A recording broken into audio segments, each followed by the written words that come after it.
जरा कुछ कल के मैंने आपको बताया था जो लिखित संविधान होता है, लिखित संविधान है वो सबसे छोटा किस देश का है? सबसे छोटा लिखित संविधान किस देश का है? लिखित संविधान हमने बात की थी।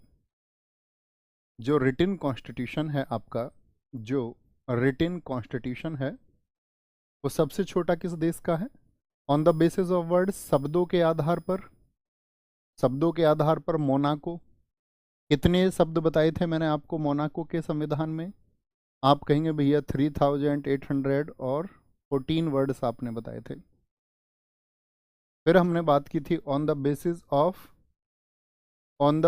ऑफ आर्टिकल्स, अनुच्छेदों के आधार पर, अनुच्छेदों के आधार पर किस देश का था? यूएस से। कितने मैंने आपको बताए थे आर्टिकल्स? कितने हैं यहाँ पर? 7 आर्टिकल हैं, 7 अनुच्छेद हैं। वर्ड्स की अगर बात करते हैं 7762, यानी कि 7762 वर्ड्स यहाँ पर हैं। ओके, अब बात करते हैं, छोटे की चर्चा हम कर चुके थे। लिखित संविधान में अगर हम बात करते हैं, सबसे बड़ा संविधान किसका है? किस देश का है सबसे बड़ा संविधान?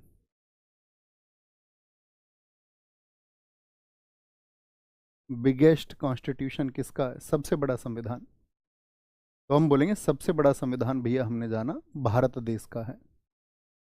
अब मेरे प्रश्नों के उत्तर देना।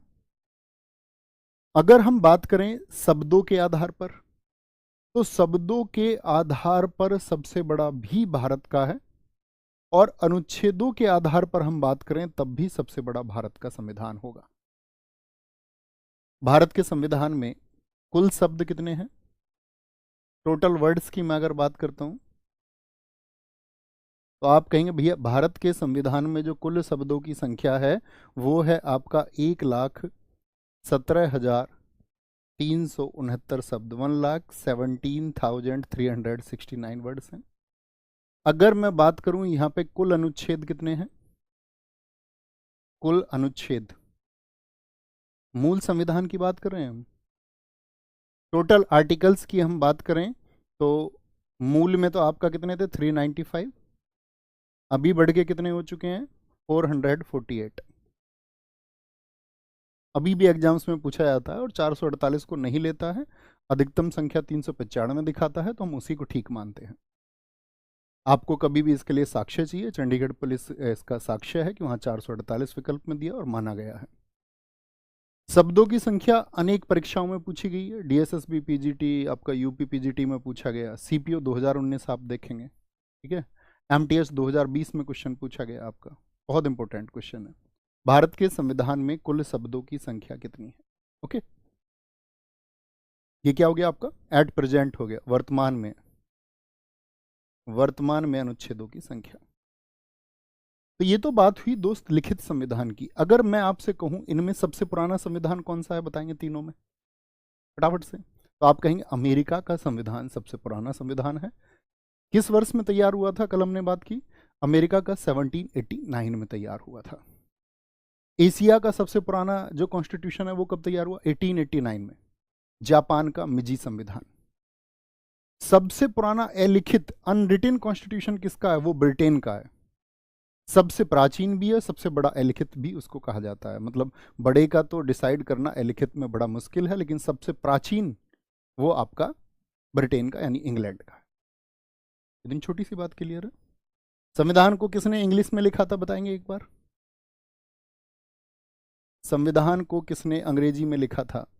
प्रेम बिहारी नारायण रायजादा। हिंदी में बसंत कृष्ण वैद। ये भी कल के प्रश्न है, जरा बताएं। इंग्लिश में भारत का संविधान किसने लिखा? प्रेम बिहारी। क्या नाम लिखते थे संविधान के हर पेज पर बाएं तरफ? क्या लिखते थे? प्रेम बिहारी नारायण रायजादा।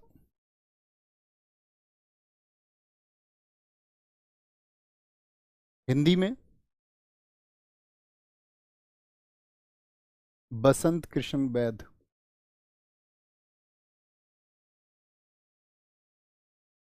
और संविधान को सजाने का काम किसने किया, यानी कि उस पर अलंकरण या एडोर्नमेंट किसने किया, ये मैं आपसे पूछूं?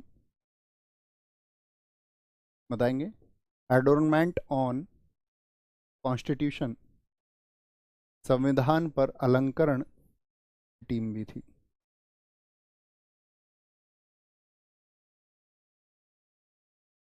ठीक है, लेकिन कभी भी एक नाम आएगा तो किस नाम को चुनेंगे?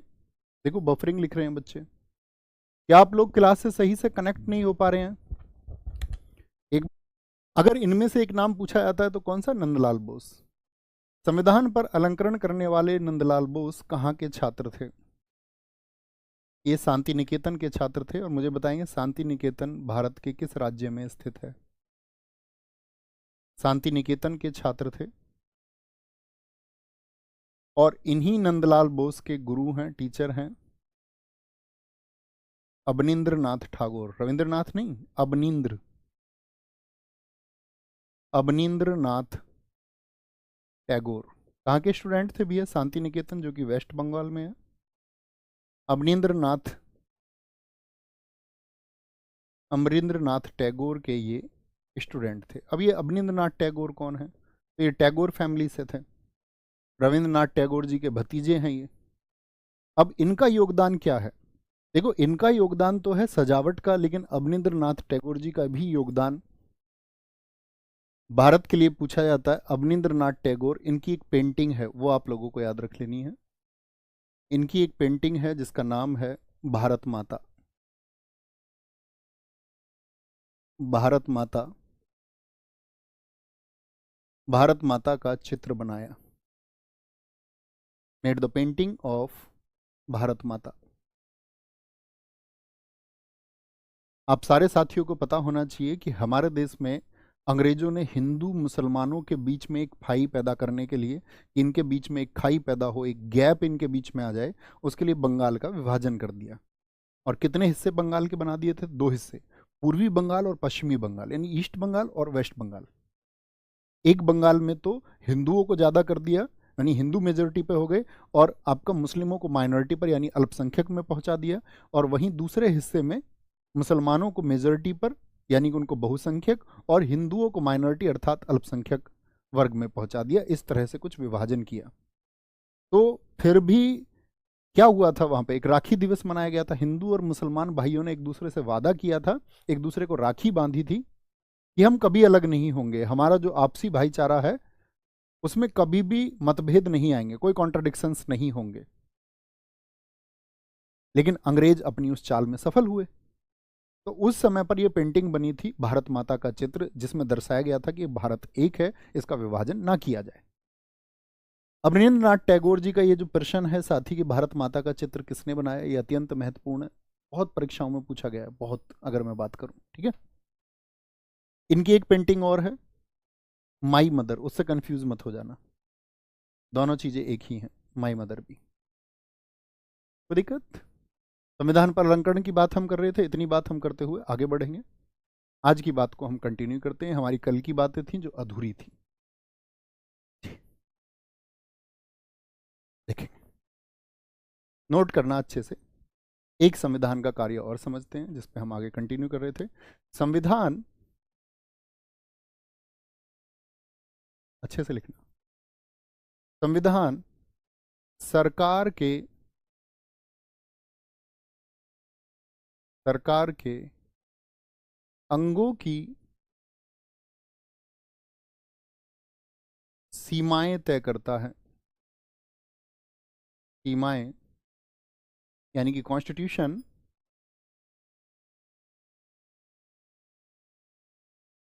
ठीक है, सरकार के अंगों की सीमाएं तय करता है, मतलब अंगों की जो पावर्स है, मतलब पावर्स को तय करे ना, अंगों की शक्तियों की। भैया त्रुटि चिन्ह लगा लेना, यहाँ पे त्रुटि चिन्ह लगा लेना। त्रुटि चिन्ह समझते हो ना? जब वाक्य में कुछ लिखने को छूट जाए तो उसके नीचे एक त्रुटि चिन्ह लगाकर उसको ऊपर लिखा जा सकता है। क्लियर है? आगे आते हैं।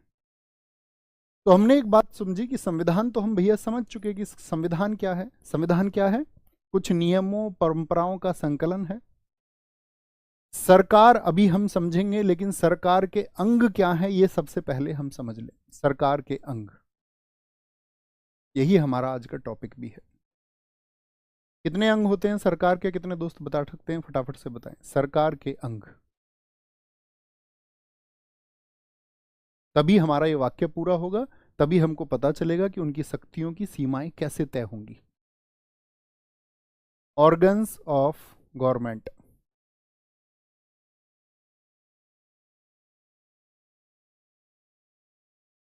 तो याद रखना है दोस्त कि सरकार के 3 अंग होते हैं। कितने अंग होते हैं सरकार के? 3 अंग होते हैं। और उन 3 अंगों की यदि हम बात करें, उसमें से पहला अंग होता है विधायिका, अर्थात लेजिस्लेचर।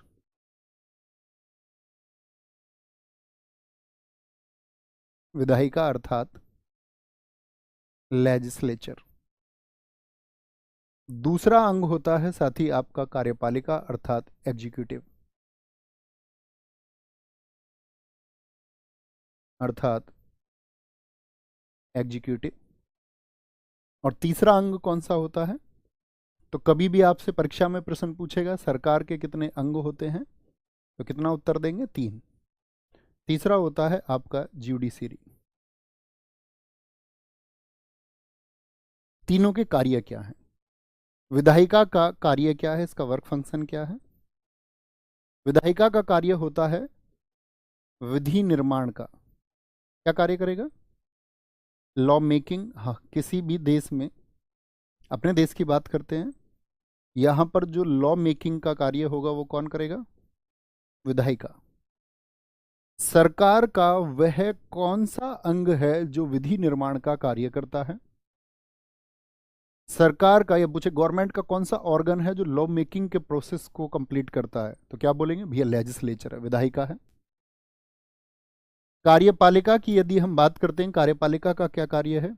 विधियों का क्रियान्वयन। जो लॉ बने हैं, विधि किसको बोलते हैं? लॉ को, कानून को। विधियों का क्रियान्वयन।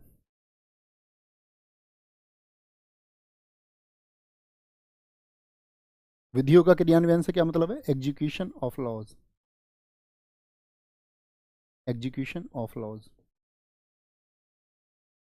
यानी विधायिका जो होगी, अब जैसे मैं आपसे छोटा सा प्रश्न पूछता हूं, हमारे देश में कानून बनाने का काम कौन करता है? कोई एक नाम बताइए आपके। जैसे राज्य में कानून बनाने का काम करता है विधानमंडल, और केंद्र में कानून बनाने का काम करती है संसद। यानी संसद और विधानमंडल किसका हिस्सा हुए? तो आप कहेंगे भैया विधायिका का। विधियों का क्रियान्वयन, किसी चीज के एग्जीक्यूशन से क्या मतलब होता है कि जो नियम बन चुका है वो नियम अप्लाई भी हो, ये कार्य होगा आपका जो एग्जीक्यूटिव है हमारी। एग्जीक्यूटिव में कौन आएंगे? जैसे कि मान के चलो आपका प्राइम मिनिस्टर है, या स्टेट में कौन है? सीएम है, या सेंट्रल में हम बात करें आपका प्रेसिडेंट है, उसी तरह स्टेट में कौन है? आपका गवर्नर है, अर्थात राज्यपाल है। न्यायपालिका का कार्य क्या है? पहले कार्य समझ लीजिए फिर समझेंगे। न्यायपालिका का कार्य है कानूनों की व्याख्या करना, कि जो कानून बना है वह सही भी है या नहीं है। कानूनों की व्याख्या करना या न्याय प्रदान करना, हम आसान से शब्दों में ये भी बोल सकते हैं। कानूनों की व्याख्या अर्थात क्या बोलेंगे? Interpretation of laws, interpretation of laws. और प्रोवाइड जस्टिस, ये भी तो हम कह सकते हैं। अब प्रश्न मेरा आपसे ये है कि सरकार के 3 अंग हैं और उन तीनों अंगों को अलग अलग काम दिया गया है, हाँ या ना? विधायिका विधि निर्माण करेगी, कार्यपालिका उसको लागू कराएगी, न्यायपालिका ये देखेगी कि वो कानून सही तरीके से बने भी हैं या नहीं, उनकी व्याख्या करेगी, और न्याय प्रदान करने का काम करेगी। ये भी बात आप लिख लीजिए तो आसान रहेगा। न्याय प्रदान करना, तो प्रोवाइड जस्टिस, ये भी इसी का कार्य है। अब इन तीनों के बीच में जो हमने डिस्ट्रीब्यूशन किया है, जो वितरण किया है, इस वितरण को कहते क्या है? एक बड़ा अच्छा सा प्रश्न बनता है, मैं आपको दिखाऊंगा अभी। सरकार के अंगों के बीच में शक्तियों का बंटवारा क्या कहलाता है? ये जो 3 बंटवारे हमने किए, इसको हम क्या कहते हैं? तो इसको